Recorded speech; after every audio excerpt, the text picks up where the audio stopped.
Hey, what is up, guys? Going to do a real quick video. I've seen a lot of people on the Axolotl forums talking about what they use for, the tops of their, whether it be a custom tank or whatever it may be. This is light diffuser. You can get it at Home Depot. You can get it at Lowe's. We got this one at Lowe's, but it's made of plastic and it's intended for overhead lights. So it's gonna be your grid. It's called Egg Crate.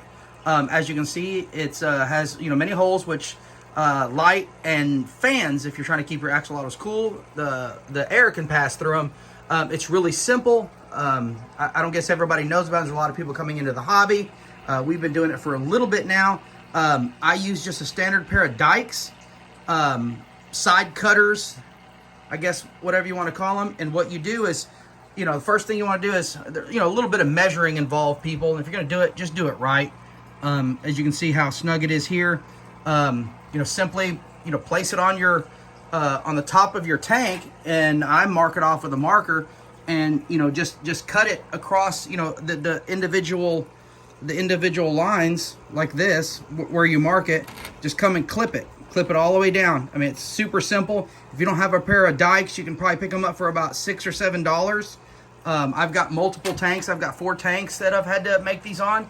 But what I would recommend, depending on how you have your, your tank, initially just take your time, and measure it one slide in one side. So if you were going to do this long ways, get your front to back dimension first, and then slide it, and then do your left to right. And depending on how you have your filter set up, like for instance, I've got fans across the back that are clipped onto the rim, so I had to come in and trim that. So just be real real patient with it. Come in and trim it, and this is solely to keep animals out, keep cats out, and or keep your axolotls from jumping out. But this stuff sits absolutely flush in on the rim of your tank, and if you cut it right, like here, I made a provision to for an air hose to be fitted through, and this stuff is ultra sturdy.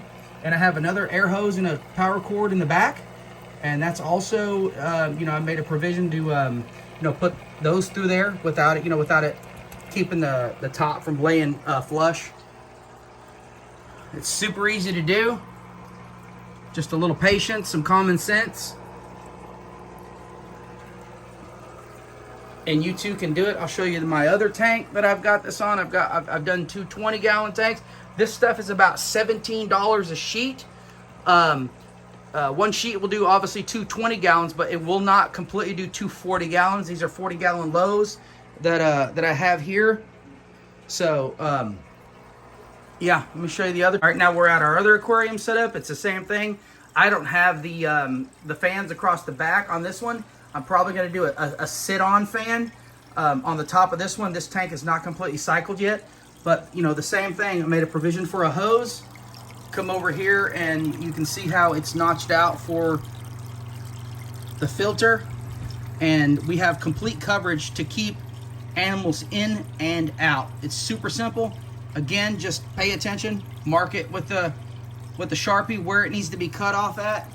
Simple tool. Boom, and you're ready to go. If you have any questions, feel free to ask. I can help you.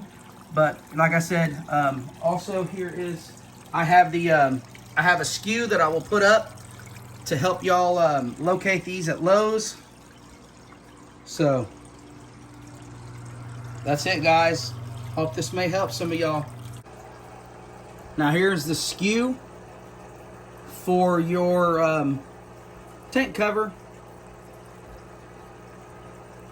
If this helps y'all out, give me a like and a subscribe.